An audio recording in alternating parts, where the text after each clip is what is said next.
नमस्ते छात्रों, सुप्रभात। छात्रों, आज की तासिका में हम 7वीं कविता स्वागत है इसका अध्ययन करने वाले हैं, जिसके कवि है श्याम द्वानीश्वर और विधा है प्रवासी साहित्य, प्रवासी भारतीय हिंदी साहित्य। तो देखिए, कविता के अंतर्गत पहले देखते हैं कवि परिचय। श्याम द्वानीश्वर जी का जन्म फरवरी 1943 में हुआ। शिक्षा प्राप्त करने के पश्चात आप हिंदी अध्यापक के रूप में कार्यरत रहे। हिंदी के प्रति लगाव होने के कारण साहित्य रचना में रुचि आपकी जागृत हुई। प्रवासी साहित्य में मॉरिशस के कवि के रूप में आपकी पहचान बनी। अपने परिजनों से विछोह का दुख, गुलामी का दंश और पीड़ा आपके काव्य में पूरी संवेदना के साथ उभरी है। उसके बाद यथार्थ अंकन के साथ भविष्य के प्रति आशावादिता आपके काव्य की विशेषता है। प्रवासी भारतीय साहित्य में आपका महत्वपूर्ण योगदान रहा है। श्याम द्वानीश्वर जी की मृत्यु 2006 में हुई। प्रमुख कृतियाँ पागल, कमलकांड, उपन्यास और काव्य संग्रह आदि। काव्य प्रकार देखिए, अलग प्रकार का काव्य प्रकार है, नए तरीके का, कि विदेशों में बसे भारतीय द्वारा हिंदी में रचा गया साहित्य प्रवासी भारतीय हिंदी साहित्य कहलाता है। प्रवासी भारतीय साहित्य यानी क्या? तो विदेशों में बसे, अन्य देशों में जो भी भारतीय लोग वहाँ जाकर बसे हैं, उन्होंने हिंदी में रचा गया जो साहित्य होता है उसे प्रवासी भारतीय साहित्य से कहा जाता है। इन रचनाओं में नीति मूल्य, मिथक, इतिहास, सभ्यता के माध्यम से भारतीयता को सुरक्षित रखा है। प्रवासी साहित्य ने हिंदी साहित्य को समृद्ध बनाने के साथ साथ पाठकों को प्रवास की संस्कृति, संस्कार एवं उस भूभाग के लोगों की स्थिति से भी अवगत कराया है। अभिमन्यु अनंत, जोगिंदर सिंह कंवल, स्नेहा ठाकुर आदि अन्य प्रवासी साहित्यकार है। तो आपको यहाँ पर सामान्य ज्ञान के अंतर्गत प्रश्न है, देखिए कि प्रवासी साहित्य की विशेषता क्या है, और दूसरा प्रश्न है अन्य प्रवासी साहित्यकारों के नाम। मतलब अगर आप अंतिम घटक में देखते हो, देखिए साहित्य संबंधी सामान्य ज्ञान जानकारी दीजिए, कि जिसके अंतर्गत पहला है प्रवासी साहित्य की विशेषता और अन्य प्रवासी साहित्यकारों के नाम। तो यह वहाँ पर काव्य प्रकार के अंतर्गत जो जानकारी दी गई है, यही क्या है, इसका उत्तर रहेगा।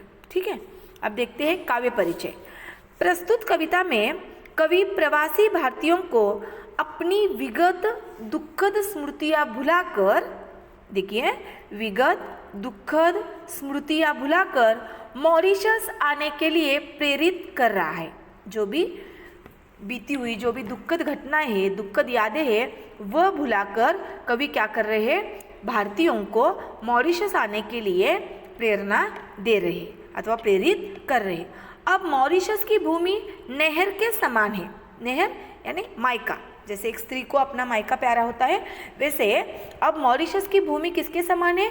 नहर के समान है, जहाँ परिजनों से मिलाप होगा। अपने जो परिजन हैं, अपने जो आत्मजन है, उनसे मिलोगे, इसलिए तुम क्या करो, मॉरिशस आ जाओ, ऐसा कवि क्या कर रहे हैं, स्वागत कर रहे हैं। लघु भारत के आंगन में कवि सभी का स्वागत कर रहा है।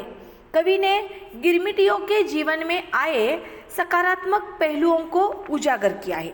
अभी यहाँ पर गिरमिटियाँ यानी क्या? तो परतंत्रता में अंग्रेजों ने भारतीयों को अनुबंध सिद्धांत पर फिजी, सूरीनाम, मॉरिशस, सेशल्स आदि देशों में मजदूर बनाकर भेजा था। अनुबंध पर गए यही मजदूर गिरमिटिया कहे जाने लगे। ठीक है, तो आगे कवि ने गिरमिटियों के जीवन में आए सकारात्मक पहलुओं को उजागर किया है। गिरमिटियों की पीढ़ियों के मन में स्थित भारतीयों की संवेदनाओं और उनकी सृजनात्मक प्रतिभाओं के दर्शन भी कराए हैं। ठीक है, तो अब देखते हैं कविता का अंश। पहले देखिए, स्वागत है, स्वागत है, स्वागत है, आओ आओ आओ, ओ मेरे भाइयों, बिखरे हुए मेरे परम दोस्तों, आप सबों का सप्रेम स्वागत है। एक ही माँ के बालक हैं हम, और अनेक देशों में बिखरे हैं। आज मिलन हमारा हो रहा कई युगों के बाद। तुम सब मॉरिशस की भूमि पर पधार रहे हो, आज स्वागत है, स्वागत है। अभी यहाँ पर कठिन शब्दार्थ देखिए। सप्रेम यानी प्रेम के साथ, सप्रेम यानी प्रेम के साथ, कई युगों के बाद यानी अनेक वर्षों के बाद, ठीक है। भूमि यानी धरती, भूमि यानी धरती, बिखरे हुए यहाँ पर पूरी पृथ्वी पर अलग अलग देश में इधर उधर बिखरे हुए, ठीक है। और यहाँ पर अर्थ देखिए, माँ के बालक, एक ही माँ के बालक यानी भारत माता की संतान। हाँ, मतलब एक ही माँ यानी किस अर्थ से कि भारत माता की हम सभी लोग क्या है, संतान है। तो यहाँ पर अर्थ देखते हैं। स्वागत है, स्वागत है, स्वागत है। कि कवि कहते हैं, हे मेरे देशवासियों, हे मेरे भाइयों, आओ। हाँ, हे मेरे देशवासियों, हे मेरे भाइयों, आओ, तुम सबका स्वागत है। पूरी पृथ्वी पर इधर उधर बिखरे हुए मेरे प्रिय मित्रों, अभी यहाँ पर है बिखरे हुए मेरे परम दोस्तों। हाँ, तो पृथ्वी पर इधर उधर बिखरे हुए यानी अन्य देशों में बिखरे हुए मेरे प्रिय मित्रों, मॉरिशस की भूमि पर आपका प्रेम सहित स्वागत है। आप सबों का सप्रेम स्वागत है। यानी जो भी लोग क्या कहे हैं, पूरी पृथ्वी पर इधर उधर अन्य देशों में बिखरे हुए हैं, तो उन सब का वह क्या कर रहे, कवि मॉरिशस की भूमि पर प्रेम के साथ स्वागत कर रहे हैं। आगे, एक ही माँ के बालक है हम और अनेक देशों में बिखरे हैं। तो कवि कहते हैं, हम सब एक ही माँ अर्थात भारत माता की संतान हैं, लेकिन समय के चक्र ने हमें क्या किया था, अनेक देशों में बिखरा दिया था। अर्थ देखिए, एक ही माँ के बालक हैं हम और अनेक देशों में बिखरे हैं। मतलब हम भारत माता की अर्थात एक ही माँ की हम संतानें हैं। उनके भारत माता के हम क्या है, पुत्र है, लेकिन समय के चक्र के कारण हम क्या हुए हैं, अनेक देशों में बिखर चुके हैं। हाँ, समय के चक्र के कारण हम अनेक देशों में बिखर गए हैं अथवा अलग अलग देशों में हम रहने के लिए गए हैं। तुम सब मॉरिशस की धरती पर पधार रहे हो, लेकिन कवि का कहना है, आज मिलन हमारा हो रहा है कई युगों के बाद। तो तुम सब अनेक युगों के बाद, कई वर्षों के बाद मॉरिशस की धरती पर आ रहे हो अथवा आने के लिए कवि क्या कह रहा है, अपने भाइयों को, अपने देशवासियों को पुकार रहा है। आज हम सब भाइयों का मिलन हो रहा है, तुम सबका स्वागत है। भाइयों का किस अर्थ से, क्योंकि हम भारत माता की संतान हैं, एक ही माँ के हम बालक हैं, लेकिन समय चक्र के कारण हम अलग अलग देशों में बिखरे हुए हैं। लेकिन कवि का कहना है, आज हम सब भाइयों हम क्या करने वाले हैं, अनेक वर्षों के बाद, कई वर्षों के बाद हमारा मॉरिशस की भूमि पर, मॉरिशस की धरती पर मिलन हो रहा है। तो हम सब यहाँ पर मिलने वाले हैं, इकट्ठा होने वाले हैं, कि जिसके लिए मैं आप सबको पुकार रहा हूँ और आप मॉरिशस की भूमि पर पधारो, और उसके लिए मैं आपका दिल से क्या करता हूँ, स्वागत करता हूँ। इसलिए कवि कहते हैं कि तुम सब मॉरिशस की भूमि पर पधार रहे हो आज, और इसलिए स्वागत है। ठीक है, आगे, हम सब जहाजिया भाई ठहरे, कोई इस जहाज पर चढ़ा था तो कोई उस जहाज पर, और जब जहाज पानी में बहने लगे तो एक ही देश में नहीं पाए गए। लंगर पड़ा जब समुद्र तट पर, हक्का बक्का ताकने लगे, अरे कहाँ आ गए हम इतनी दूर, अरे मेरे भाई भतीजे कहाँ हैं। इस जहाज में जगह नहीं थी, फिर उस जहाज पर तो चढ़े थे, स्वागत है। मतलब देखिए कि जहाजिया यानी जहाज के यात्री, जहाजिया यानी क्या, जहाज के यात्री। ठीक है, हक्का बक्का रहना यानी हैरान परेशान होना। उसके बाद जहाजिया यानी जहाज के यात्री, लंगर यानी लोहे का वह कांटा जहाज खड़ा करने के लिए जिसे जंजीर से बांधकर समुद्र में गिरा देते, उसे क्या कहते हैं, लंगर कहते हैं। और हक्का बक्का रहना यानी हैरान परेशान होना।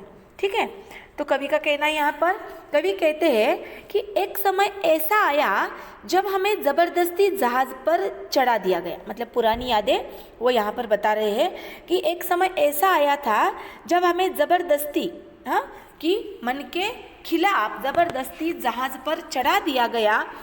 एक ही परिवार के लोगों में से कोई एक जहाज़ पर चढ़ा तो कोई दूसरे जहाज़ पर। यहाँ कहा गया है देखो कि हम सब जहाजिया भाई ठहरे, कोई इस जहाज़ पर चढ़ा था तो कोई उस जहाज़ पर। मतलब ये क्या है, एक समय ऐसा था, पुरानी जो दुखद यादें हैं वह कवि यहाँ पर बता रहे हैं कि एक समय ऐसा आया जब हमें ज़बरदस्ती जहाज़ पर चढ़ा दिया गया। एक ही परिवार के लोगों में से कोई एक जहाज़ पर चढ़ा तो कोई दूसरे जहाज़ पर। किसी को कुछ ज्ञात नहीं था, किसी को कुछ मालूम नहीं था कि क्या हो रहा है। हाँ, और जब जहाज़ पानी में बहने लगे तो ज्ञात नहीं था लोगों को कि ये सब क्या चल रहा है। हम नहीं जानते थे कि वे जहाज़ अलग अलग देशों को जा रहे हैं। जलयान अपनी गति से पानी पर बहने लगे। जब काफ़ी समय बाद समुद्र में लंगर डाला गया और जहाज़ रोके गए तो स्वयं को अपने घर से बहुत दूर एक नई भूमि पर पाकर सब हक्के बक्के रह गए, सब हैरान रह गए, सब परेशान रह गए। तब लोगों ने देखा कि हमने पाया कि हमारे सब साथी, सब परिजन एक दूसरे से बिछड़ गए हैं। हमें अलग अलग देशों में भेज दिया गया था। यह तो हमने देखा था कि एक जहाज़ पूरा भर जाने के बाद हमारे सामने ही लोगों को दूसरे जहाज़ पर चढ़ाया गया था, लेकिन यह हमें मालूम नहीं था कि वह जहाज़ अन्य देशों में, अलग अलग देशों में गए थे और हमारे अपने ही लोग, अपने लोग हैं वो क्या हुए हैं, बिछड़ गए हैं। तब हमें मालूम हुआ कि हमारे भाई भतीजे हमारे पास नहीं है, तो इस जहाज़ में जगह नहीं तो दूसरे जहाज़ पर चढ़ाया गया था। लेकिन देखने के बाद मालूम हुआ कि वह जो भी जहाज़ था वह अन्य देशों में ले जाया गया था। और इस प्रकार लोग हैरान हो गए, परेशान हो गए, क्योंकि अलग अलग देशों में अलग अलग जहाज़ छोड़े गए थे और हम अपने ही परिजन वालों से, अपने ही लोगों से बिछड़ गए थे। ये दुखद घटना कवि यहाँ पर बताता है। हाँ, तो यहाँ पर आपको प्रश्न आ सकता है, देखिए कि लंगर पड़ने पर यह स्थिति हुई, अथवा जब समुद्र तट पर जहाज का लंगर पड़ा तब यह हुआ। क्या हुआ? तो यहाँ पर उत्तर आएगा आपको कि सभी यात्री हक्का बक्का रह गए, सोचने लगे हम कहाँ आ गए इतनी दूर। तीसरा आएगा अरे मेरे भाई भतीजे कहाँ है, और चौथा आएगा उस जहाज पर तो चढ़े थे। तो ये यहाँ पर 4 घटक प्रश्न का उत्तर यहाँ पर आ सकता है। अथवा हम यहाँ पर आ सकता है कि लंगर पड़ा तब यह हुआ, लंगर पड़ा तब यह हुआ। आकृति पूर्ण कीजिए के लिए आ सकता है कि लंगर यहाँ पड़ा, कहाँ पड़ा? समुद्र तट पर। लंगर कहाँ पड़ा? समुद्र तट पर। दूसरा प्रश्न आ सकता है हम सब यह है, हम सब यह है, क्या है? जहाज या भाई है। ठीक है, उसके बाद जहाज इसमें बहने लगे, जहाज इसमें बहने लगे, किसमें? पानी में। ठीक है, सब ऐसे ताकने लगे। हाँ, चौथा क्वेश्चन आ सकता है सब ऐसे ताकने लगे, कैसे? हक्का बक्का होकर। तो इस प्रकार आकृति पूर्ण कीजिए के लिए क्वेश्चन आ सकता है, उसके साथ साथ संजाल पूर्ण कीजिए के लिए भी प्रश्न आपको आ सकता है।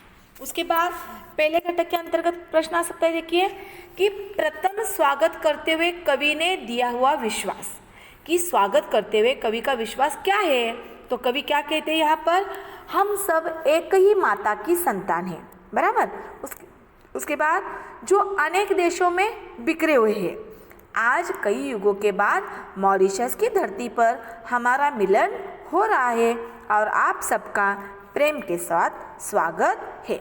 तो कवि का यह विश्वास है, प्रथम स्वागत करते हुए कवि का यह कहना है कि हम एक ही माता के संतान हैं, जो कि अनेक देशों में बिखरे हुए थे, लेकिन कई युगों के बाद, कई वर्षों के बाद मॉरिशस की धरती पर हमारा मिलन हो रहा है। हम सब यहाँ पर मिल रहे हैं और आप सबका यहाँ पर प्रेम के साथ स्वागत है। ठीक है, तो यहाँ पर अभी तीसरा घटक देखते हैं। भूल जाओ वो पुरानी कथा। अब यहाँ पर पहले में विश्वास दिलाया है कि आपका स्वागत कवि कर रहे हैं, दूसरे में वो विगत दुखद घटना बताई है कि किस प्रकार हमें ज़बरदस्ती लाया गया और हम किस प्रकार अलग अलग देशों में बिछड़े गए। अपने भाई भतीजे अपने जो भी है वह उन लोगों से, आत्मजन परिजनों से हम बिछड़ गए, किन कारणों से, कैसे, वो यहाँ पर बताए। तीसरा यहाँ पर वास्तविकता, और कवि कहते हैं कि भूल जाओ वह पुरानी कथा, हे मेरे हृदय के टुकड़ों भूल जाओ वह जहाजी कारनामे।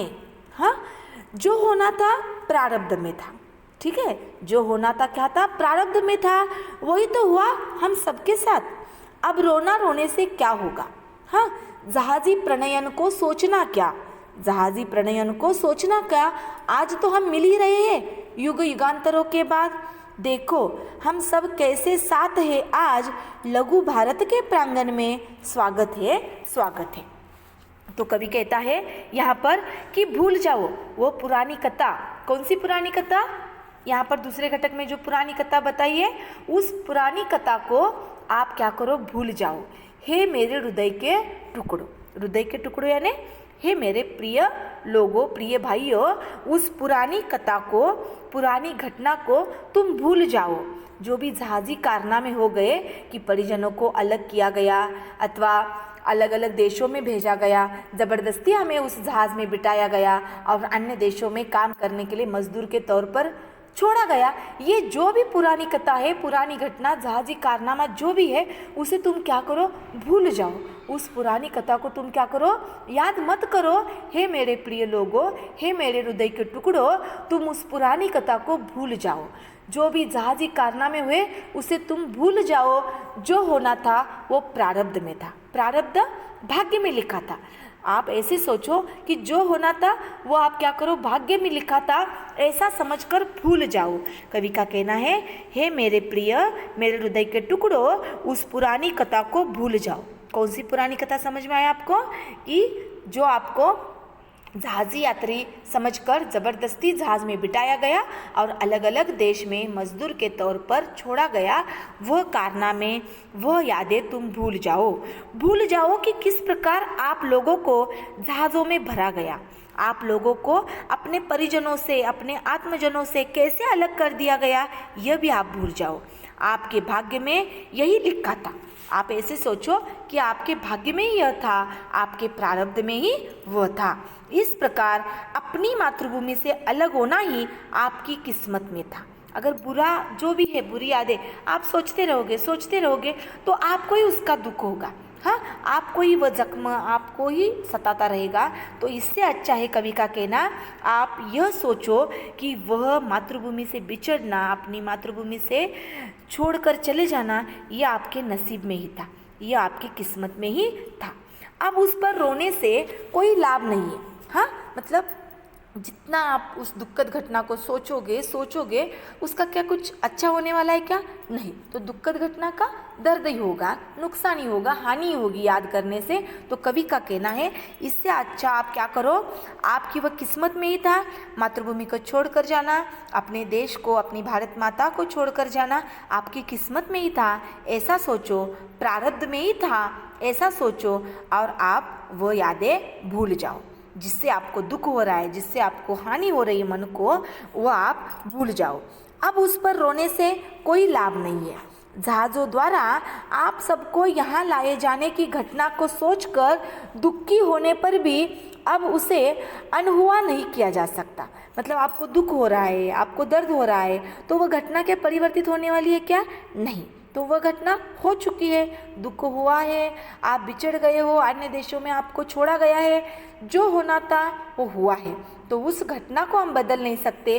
तो आपको उस पर रोने से अच्छा है कि आप उस घटना को भूल जाओ, ठीक है। जहाज़ों द्वारा आप सबको यहाँ लाए जाने की जो घटना है, उसे सोचकर दुखी होने पर भी अब उस घटना को हम बदल नहीं सकते। आज युगों के बाद हम सब मिल रहे हैं। आप सकारात्मक सोच लीजिए कि जो हुआ वो हुआ, लेकिन आज तो हम मिल रहे हैं, आज तो हमें मिलने का मौका मिल गया है, तो आज युगों के बाद, कई वर्षों के बाद हम सब मिल रहे हैं। देखो आज हम सब कैसे साथ साथ हैं। ऐसा लगता है मानो इस धरती पर एक लघु भारत बन गया है। किस अर्थ से लघु भारत बन गया है? क्योंकि बहुत सारे भारतीय आकर यहाँ पर इकट्ठा होने वाले हैं कि जिसे लघु भारत की उपमा कवि ने दी गई है। और उस अपने छोटे से भारत के प्रांगण में, आंगन में आज युगों के बाद, कई सालों के बाद एक ही माता के बालक हम मिल रहे हैं। इसलिए कहा है हम सब कैसे साथ हैं आज लघु भारत के प्रांगण में। तो यहाँ पर कवि सबका, मॉरिशस में आने वाले लोगों का फिर से क्या करते हैं? स्वागत करते हैं। तो इस प्रकार यहाँ पर कवि ने जो भी दुखद घटना है उसे भुलाकर मॉरिशस आने के लिए प्रेरित किया है। और हम सब भारतीय अगर यहाँ पर आते हैं तो वह लघु भारत के आंगन जैसा लगेगा। इसलिए कवि पुरानी बातें, पुरानी यादें भुलाकर, वो प्रारब्ध में था ऐसा सोचकर, रोने से कुछ भी लाभ नहीं है। उस घटना को हम बदल नहीं सकते। तो आज अगर हम मिल रहे हैं तो पुरानी यादें भूलिए, पुरानी कथा को भूल जाइए। और हे प्रिय अपने लोगों, अपने परम दोस्तों, आपका मैं प्रेम के साथ यहाँ पर स्वागत करता हूँ, ऐसा वो कवि कह रहे हैं। आगे के घटक हम अगले तासिका में देखेंगे। ठीक है, धन्यवाद।